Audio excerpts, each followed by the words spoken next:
Support comes from the Missouri Forest Products Association, committed to conservation and careful management of the state's forests to make them more resilient and better habitats for wildlife. ChooseWood.com. This is St. Louis on the Air. I'm Don Marsh. St. Louis and Sue McCarthy parlayed her impoverished youth into a high-end clothing resale business. It took her from sleeping on a roll-up mattress in the park to some of the most fashionable homes in the world, with a successful reality TV show along the way. She tells the story in her book, Good, Better, Best, The Rags to Riches Story of the Upscale Resale Queen. Sue McCarthy joins me in studio. Sue, so nice to see you again. Always nice to be with you, Don. You know, this idea of rags to riches is not really overstating the case, is it? It No. was a pretty humble start. Not in my case at all. Yeah, we were very, very poor. But like I say, we never knew we were poor because everybody around us was in the similar situation. And it was after the war. So, you know, we were by no means the only people sleeping in the park. That would have been in like 1951 or 52. And it was impoverished, yeah. The idea of sleeping in the park, I mean, a lot of people did that during the Depression in Forest Park because it was cooler in the park. Absolutely. With you, it was an absolute necessity. Yeah, we literally had no place to sleep. And I remember that was one of my very first memories ever. And it was, we had gone to New Orleans, and I can still see the weeping trees, the big, beautiful old trees in this park. I don't know which park, but it was a park. And my father had left us to go and find work. So, and that's what he did. He would go up and down the streets, knocking on doors, and, you know, I'll rake your yard, I'll take a dent out of your car. He could do anything. And so we're in the park, and we played all afternoon, and it was wonderful. Mother cut up bologna sandwiches in the car, and we thought it was great.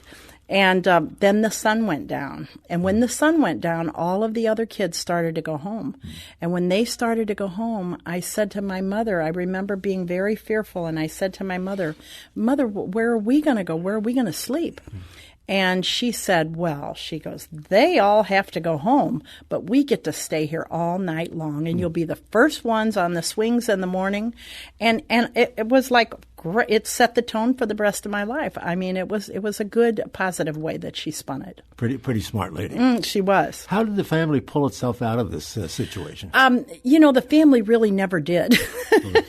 Well, wait a minute. No, this part of the family obviously did, but no, I mean, we always were, you know, well, like my brother always said, we thought people on welfare were middle class. So, and we did not believe in charity. And my father had 7 sisters, and if he had $10, 7 of it went to his sisters. I mean, he took care of his family. And so it left us with nothing on many occasions. We always had someone living with us. I had an uncle that lived with us, and he was incarcerated at times. I'll never forget my very favorite Christmas ever was, we never had Christmas gifts. Whatever gifts we had was what we made ourselves. And one Christmas, Uncle Gordon went and bought us all kinds of Christmas gifts, and they were already wrapped in. It was spectacular. We'd just never had anything so nice. And so there they were, and each gift, we'd open them, and then it would be whoever. You know, Mother got a vacuum, and I remember I got a Miss America doll, and it was just spectacular. This is back here in St. Louis after New Orleans. Yes. And so about 2 days later, we get a knock on the door from the detectives that he had literally robbed somebody's home and stolen their gifts. And you know, my only concern was, do we have to give them back? Did you? Yes, of course. Oh, gee. Well, so that was kind of the way we were raised. One of the things this kind of an upbringing did for you, obviously, and in reading the book, which is a delight to read, by the way. Oh, thank you. Is that it caused you to grow up seizing any opportunity that came along to kind of move ahead. Absolutely. And you did some pretty unusual things in this yeah. regard. Tell us about some of those things. Well, I mean, you know, when I was 8 years old, I remember we lived in a furnished room, and there was an alley behind our house, and every house had a shed. And in the shed, I was always a leader, you know, and I always had a gang that would follow me wherever I wanted to take them. And across the alley from us was a candy factory. And in that candy factory, they would throw their candy away, after a certain amount of time because it was expired. Well, when they threw it away, they held my ankles in the dumpster, and I threw the candy out, and we walked up and down the streets selling the candy. We made a fortune. And I could always, if it was one time I took used calendars I was always dumpster diving. But, I made money for our gang, and so they followed me wherever I went. When I was 12, I sold shoes on Soulard Market. At 12 years old, I would put spike heels on and walk up and down the market, hawking high heels. And, you just have to get that image. And I was a little bitty kid anyway. It had to be ridiculous. But people bought the shoes. I sold more shoes than anybody else. Where did you get the shoes? Well, I worked for these people that sold shoes. Danny and Prudy, and I started out at 12 years old babysitting their kids, but then they quickly saw that I was a born salesperson, so they asked if I wanted to go to the market with them, and I said, yeah, that sounds like fun. So I went to the market and sold more shoes than anybody else. You don't have much of an opportunity to be a salesperson in a funeral home, and you wound up in one of those at some point. Exactly. Yeah, that was an experience, with the Me Too movement today. I think most women of my generation had experienced that. And this particular one was, I had gone to beauty school after high school and, working, doing hair, $2.50 a whack, which wasn't a lot of money. And so I heard about these people doing hair in the mortuaries, and they were getting $100. Now, $100 in 1969, 1972, that was major, major money. So I went to every funeral parlor in St. Louis until someone agreed to hire me, and if they didn't, I went back twice. So finally, somebody hired me. And I went there, and it was difficult in the beginning, but I got through it. And so I soon became adept at it. It was wonderful, good money.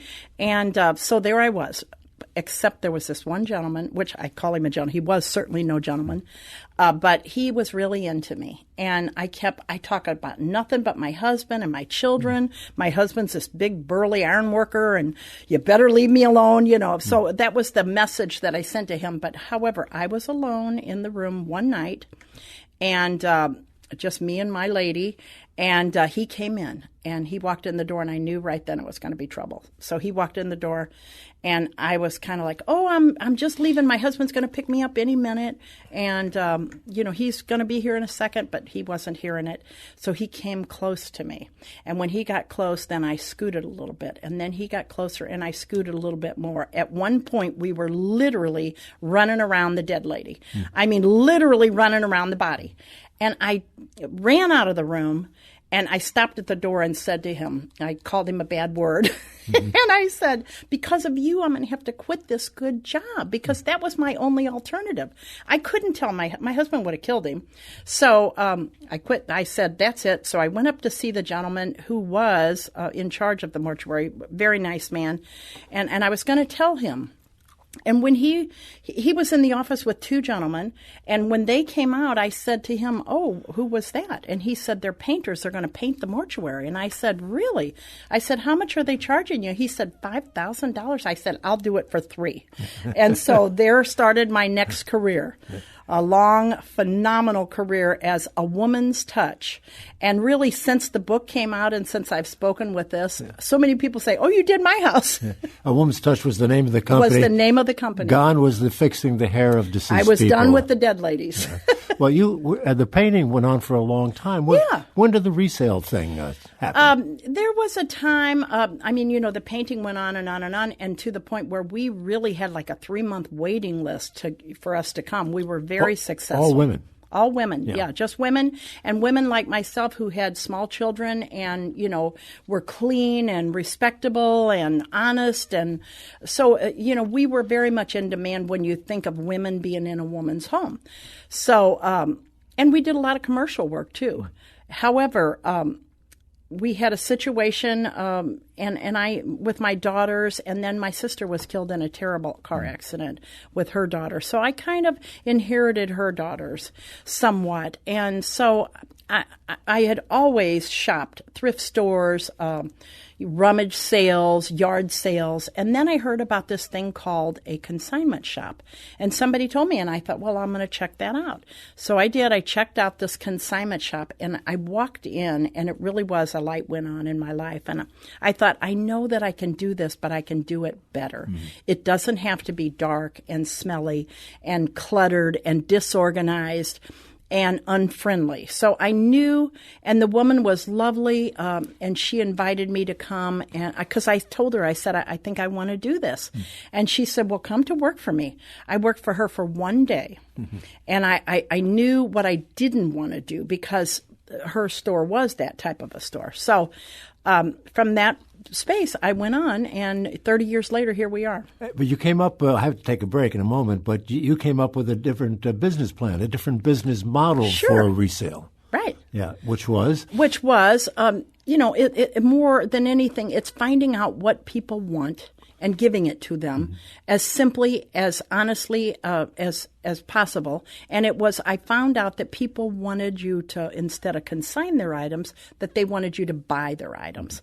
And that was a big turning point for us. And we gave them the choice. Would you prefer to consign, or would you like for us to buy it? And of course, everyone wants to walk away and be done with it and have the cash in their hand. So we paid them well. And we paid them on the spot, and it has been a phenomenal business. And when did all of this start? This goes back? Probably, I guess, 15 years ago we started the buying outright. And look where you are now. It's a completely different kind of operation now. We'll talk about that in a moment. My guest in the studio is Sue McCarthy. She is the author of the book Good, Better, and Best. She is the resale queen here in St. Louis and perhaps the country, perhaps even the world. Sue McCarthy. We'll be right back. If you'd like to get into this conversation, by the way, have questions of Sue, give us a call at 382-8255. That's 382-TALK. Send us an email to talk@stlpublicradio.org or a tweet at STL on air. This is St. Louis on the air on St. Louis Public Radio, 90.7 KWMU.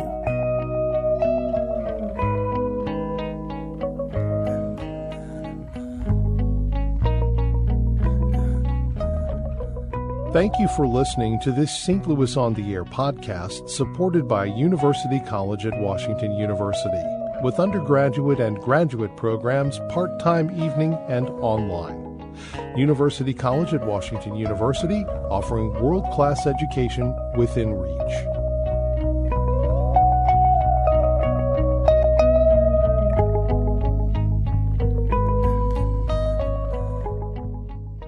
Back to our conversation with Sue McCarthy, the author of Good, Better, Best. The Woman's Closet Exchange was your first entree into the resale world. You had that for a number of years, and that was successful. But what you're doing now is a totally different animal, isn't it? Tell us about the Vault. Well, the Vault Luxury Resale truly is luxury resale. And not that we don't, we still sell J. Crew and Chico's and Banana Republic and, the other labels. We're kind of a resale shop for every woman. However, now we every day buy Chanel, Louis Vuitton, and Gucci. Every single day, people drop it on our counter or ship it from out of town, and we do a huge volume in luxury resale. Mm-hmm. Very profitable. Very profitable. Yes. Give me some sense of how it works. I mean, these are all high-ticket items. You're talking about bags, which, as you describe in your book, very, very popular, very, very expensive. Right. And you have to know a Chanel bag actually holds its value better than any stock or bond. I didn't know that. Yeah, it does. It really does. I mean, there are many of our Chanel bags that actually sell for what they're selling for retail. Not only that, they're rare, and these heritage brands are so, they're just so sought after. And so, many times there's a bag that you can't buy in the store, and we have it. 90% of what comes into our store is literally, it's in excellent condition. If it isn't in really good condition, we don't buy it. So, we literally in our store look at 1,000 pieces a day, every single day. And that's really from 15,000 individuals throughout the country and the world, as well as here in the metropolitan area. Give me a sense of what the price differential is from that Louis Vuitton bag to new and what you would sell it for. Well, I mean, you know, the Louis Vuitton bag, it just depends on which one it is. You know, how rare is it? You know, sometimes, you know, I could say many of our bags in our store right now would be sold for 50% of retail.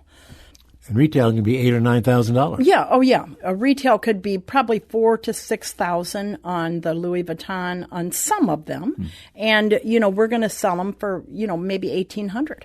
We have one in our store right now for $1,800, and it's absolutely gorgeous and brand new right out of the box. Many people buy these beautiful heritage brands, but they're so expensive they can't enjoy them. So they let them sit for 6 months, and then they say, I have to monetize this, and they bring them to us. So, you know, that $1,800 bag that we have for $1,800 retailed at like $36. But you've gone to places like New York and Los Angeles and Paris and London, places like that. But who are these people who are do they just need the money? You said to monetize it? Oh, not at all. Not at all. I mean, we are on the Upper East Side in New York, in Manhattan, about every 6 weeks. And these people call us because they know they can deal with us, you know, with discretion, with honesty. We pay very well. We deal with a lot of celebrities. And these people probably have too many things to bring in, or they're just too high end to ship. So they call us. And, you know, and once again, when you're dealing with us, you walk out, you have a check in your hand. You don't have to worry about consigning with huge companies, and then, you know, they're going to send your pants back to you. So, you know, that's exactly why, because we're easy to do business with. You don't do any men's clothing, do you? We have started, you know, my daughter Laura, who's, you know, a label savant, she has kind of pushed to have men's. And so we have started men's accessories, and they're doing spectacular. You know, the Gucci wallet, the Louis Vuitton belt, the Gucci belt. So all our men's accessories have done very, very well. Right. Tell me a story or two about some of these closets that you visited. I can't imagine what some of those closets are like. They're probably bigger than this room that we're sitting in. Yeah. But you tell a number of stories. Tell us one of your favorite my closets. My favorite is obviously Italy. However, you know, I will say when we talk about doing a closet, that is when someone has contacted us and said, I have things that I would like for you to buy from me. So then they have them in a particular area or in a closet. Many people have many closets in their house, so they would have one closet or one room. And we go in and it's doot, doot, doot, doot, and here's your money, we walk out. So that's going to be, you know, 90% of the closets that we do. However, there's one out of that 90 that's going to be noteworthy, that it's going to be, you know, the stuff that stories are made of. And that's the ones that are in the book. And the one that comes to mind, my favorite, is Florence, Italy. And it was just so spectacular. We're with this woman, and you know, Diane and I fly in early. And your daughter? Yes, yeah. It's always now it's a lot. The two girls, and but we fly in early. We find out where we're going. It is the absolute typical Italian villa, just like you think it's going to be, and we're there. Knock on the door, her servants come, and she is Sophia Loren. I mean, she is absolutely stunning. But not the real Sophia Loren. No, but she's beautiful. We call her Sophia just because we never really kiss and tell names. However, she's just lovely, and as lovely inside as outside, and she treats us like we're family from the United States. She is so gracious and wants to know all about us. So, you know, we just sit and have coffee, and, you know, we're there at 10 o'clock in the morning, and then, you know, she asked if we'd like a tour of the grounds. Well, yes, of course. You know, we don't have anything else to do. And so she gives us a tour of the grounds. And while we're out doing that, that's an hour and a half, then her servants prepare this beautiful luncheon, which she serves on the patio overlooking the Arno River. It's the best day ever. So then her sons come in, and her sons are Adonis. I mean, they're just these beautiful Italian men, and they're like so in love with their mother. And don't you think she's beautiful? They say to me, and Diane and I are we're in love with these people. So then the day goes on, and it goes into late afternoon, and then we start to drink wine. And so now we have absolutely no idea why we're there. We're just having a good time with our best friend in the world. So we have a beautiful dinner. And, of course, the Italians are so into the food, and, we're discussing everything is grown right there on her property, and so it's spectacular. So then after dinner, we have another glass of wine, and then she leans over and kind of whispers in my ear, "Oh, I have a few things I would like for you to look at." And then I was like, in my mind, I'm like, what is she talking, but then I'm like, oh, yes, that's why we're here. So I said to Diane, that's why we're here. So she takes us into this closet, which is magnificent. I mean, we've seen the whole house, and this closet is beautiful. And so she takes us in and shows us. Now you have to know about European women by exquisite quality, but they keep it forever. So usually by the time they're done with it, it's not anything that's going to do very well on the resale market, which is really why there's not a lot of resale shops in Europe. Nothing compares to us. So, but, we love Sophia. She's our best friend. So whatever she's selling, we're buying it without question. I don't care what she wants. It's the best time. A couple of glasses of wine will do that sometimes.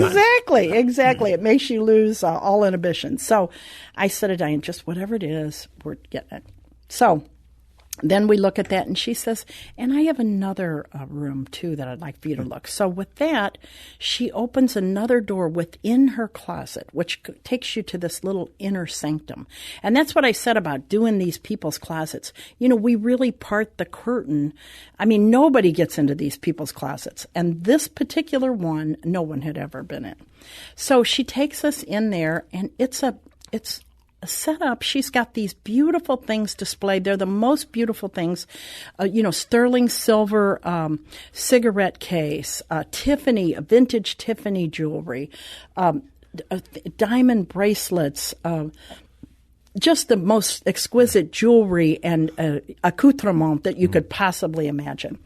And she said, and then there's a picture in there, and she says, this is my grandmother. Her grandmother was a spy during World War II, and she worked with the Renaissance, the Resistance, yeah. And so she kind of was she was a Mata Hari of her time, and she worked with them. And she was equally as beautiful. You could see obviously where Sophia had gotten her looks. And so they showered her with these beautiful gifts. Well, of course she could not enjoy any of them. So, she didn't, she wasn't thrilled about it. So after the war, she passed these things down to her daughter, and then she to her daughter. So, Sophia ended up with these beautiful treasures, which she could not enjoy.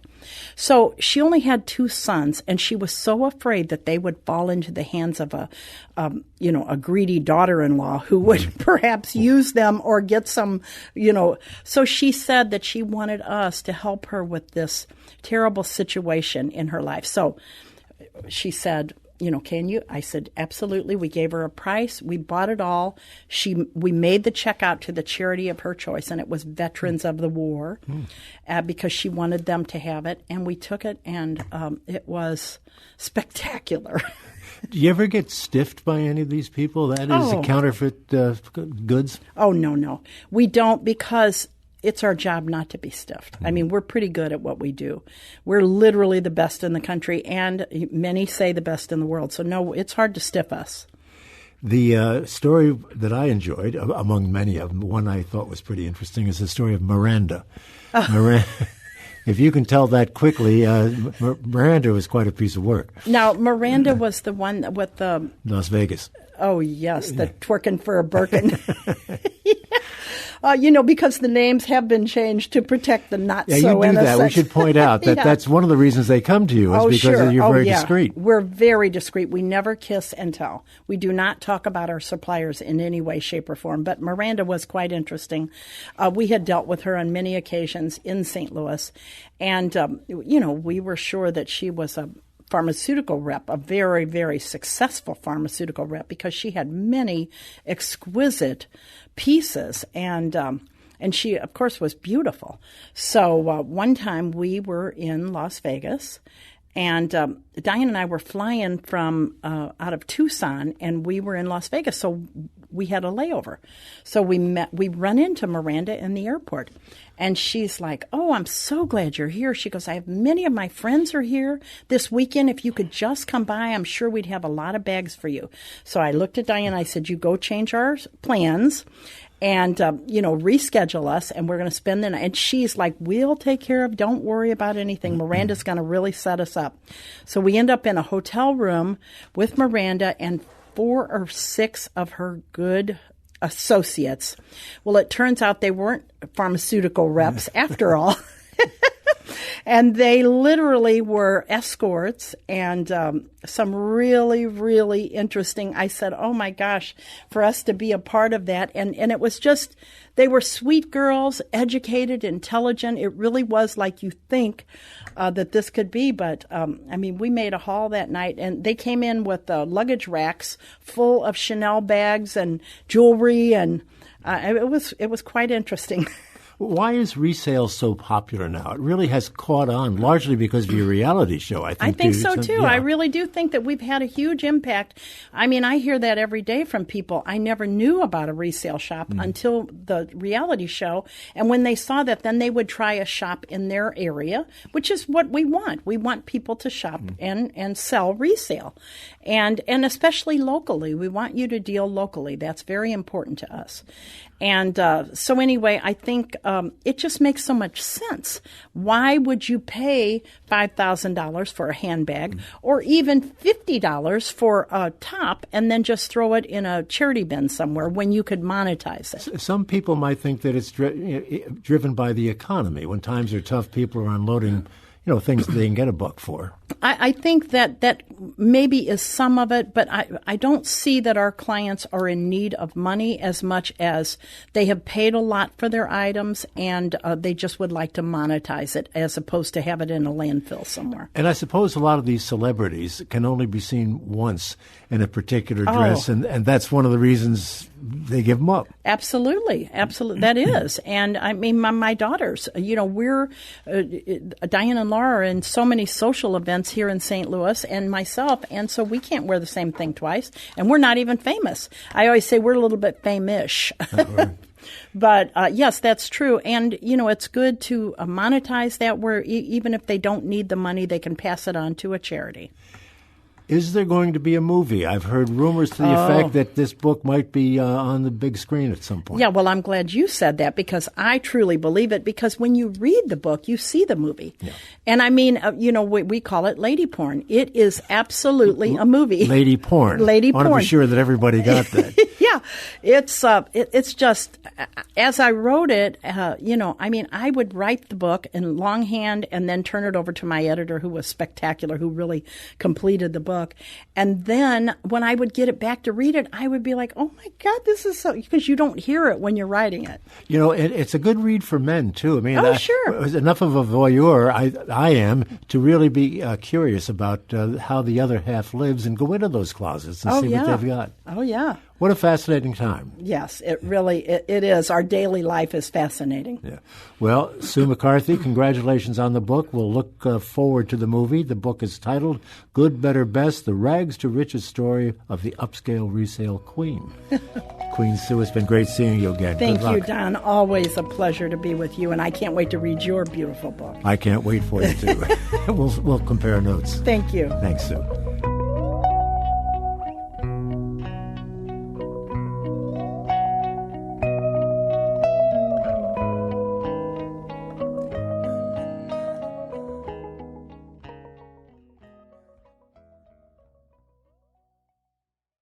Support comes from the Missouri Forest Products Association, committed to conservation and careful management of the state's forests to make them more resilient and better habitats for wildlife. ChooseWood.com.